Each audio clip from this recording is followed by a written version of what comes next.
Rated M for mature. When you have nothing to defend, all you can do is attack. Welcome to Delta. In Gears of War, you never fight alone. This was one of the driving design mantras that we had from the start. It's not just about Marcus Phoenix, it's also about Dominic Santiago, it's also about the other members of Delta Squad. So in Gears 2, you actually get to know the other guys a little bit better, experience a little bit more of a personal story arc, and experience the horrors of war with the men of Delta Squad. So Gears 2 starts 6 months after the first Gears ends. You set off the light mask bomb underground and you think you've won. You've beaten back the Locust, but you start getting little bits of insurgent activity. Winter is coming on fast, it's starting to get a little bit chilly, and humanity is in serious trouble because the Locusts are back. And suddenly cities start sinking all over the place and you figure they're coming back with a vengeance. Humanity is up at this location called Jacinto. It's their one last safe city. They're all coming for it and this is your chance. And so you just do a full assault. We basically need to strike back against the Locust and find where they live and take them out potentially once and for all. They're the true underdog in that they're not just fighting a war for land or for power or for money, they're fighting for survival. This is a fight against extinction. But when it really comes down to it, what the story we're telling is about Delta Squad. When we created the characters in Delta Squad, we kind of wanted to fill each different archetype for personality. Marcus is the kind of Caucasian anti-hero. He's had a few years, a few battles on him. It never ends. Dominic is the half Hispanic best friend who occasionally, cracks a joke. If Cole used to puke on a raven, he must be tagging the walls with chute right now. Baird is the cynical, angry white man mechanic type who really, believes he should be in charge, but his attitude is ultimately limiting him from getting that job. As Dom and I will continue on foot. What? But they're gonna die otherwise. And then Cole is the charismatic African-American athlete who is a tremendously wonderful soldier, always eager to lend a hand and, has become a fan favorite. Come on, man, let's roll.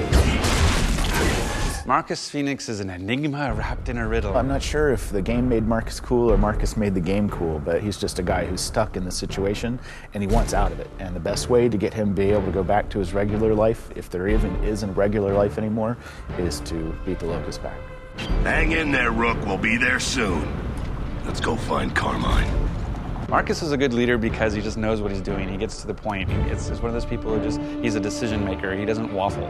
He's a guy who chose his family over his duty back in the day when he went out to help his father, Adam Phoenix. Dom looks up to Marcus, right? Baird's not a leader. He gets busted. He constantly gets promoted and gets busted down in private every single time for doing something stupid. And then, Gus love him to death, but he's not exactly the guy you want deciding where to go because it's always going to be into the middle of him, into the middle of him. One of the new Gears you get to meet in Gears 2 is Ty Caliso, who's a longtime friend of Marcus's. They actually fought together in the Pendulum Wars. Ty, good to see you. We wanted to bring in a new, good, tough soldier, but we didn't want another over-the-top Gus or another taciturn Marcus. And, where do you go? Spiritual is what we thought. Someone who's fighting, it's something they believe in, and they believe sort of in, I won't say Bushido, but that art of the warrior and spirituality. Fate has thrown us together again, huh, Marcus? And it's just a kind of a different feel. We've really steered clear of religion in Gears. There's lots of statuary things that sort of imply a religion, but we've kind of avoided that. And so this is the first time we've maybe peeked a little bit in about what their beliefs are. Everything happens for a reason. Wait a minute.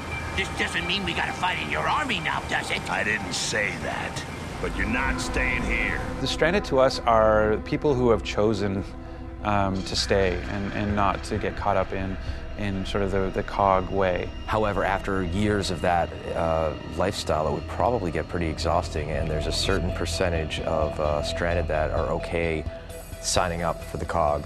Dizzy's one of those characters that made that trade-off, and he's driving a giant truck for you in Gears 2. Hold them off, boys! Get your asses down there!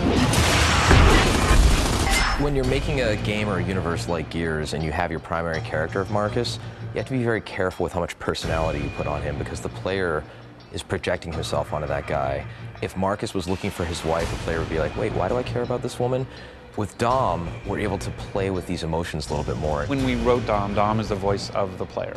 We didn't want, anytime the player would be saying, what the hell is that? Or why am I doing this? Whatever, Dom says that. He's able to call out, the pink elephant in the middle of the room. We wanted him to be more than just sort of the best friend sidekick. We want to understand you know, what it is that motivates him and why is he in this war. I think we're taking a lot of risks with Dom. It's not just about killing Locust anymore. You ever seen this woman? Name's Maria. Pretty. We have to be really careful trying to get a love story into a game like Gears. If something happens to me, promise me you'll look for Maria.